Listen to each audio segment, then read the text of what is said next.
O melhor elogio que eu já recebi na minha vida, estava indo para Nova York, e ela olhou para mim e falou, você é o Vic, né? Eu falei, sou. Ela falou, olha, eu dediquei 25 anos da minha vida para companhia aérea, eu era aeromoça, e por isso assim, me separei, tive um problema sério, e eu me distanciei da minha filha.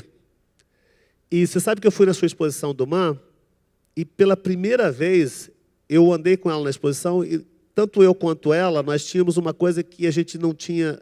Eu tinha igual autoridade de falar sobre aquilo, sabe? E a gente conseguiu conversar de novo. E naquele mês, nós fomos 3 vezes na exposição. E hoje eu tenho... ela falou meio com lágrimas. Eu falei, cara, eu nunca esperava ouvir isso de alguém.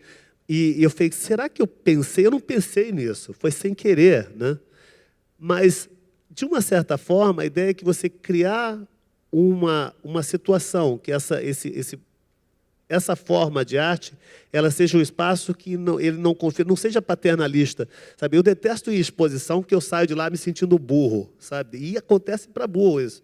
Sabe, você vai, uma coisa intelectual, inteligente, com os nomes difíceis, você não conhece, sai de lá, nossa, preciso ler mais, preciso ver mais televisão, fazer alguma coisa da minha vida, sabe? E você sai de lá preocupado, né? Eu acho legal quando você olha para uma coisa e você pensa naquilo, o que eu estou vendo, como a maneira que eu estou vendo isso é diferente. Na verdade, o que o artista tem que fazer, ele tem que criar uma situação onde as pessoas podem olhar por aquilo e ver como elas estão sentindo aquilo, estão vendo aquilo. Meus pais, a primeira vez que eles pisaram no museu, foi para ver um trabalho meu, né? E fazer arte para erudito, né?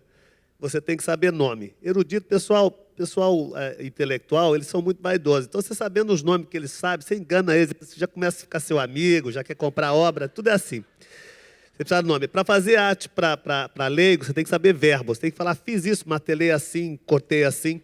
Aí eles entendem. Para fazer arte para leigo e para erudito, você precisa saber escrever. Né? É diferente.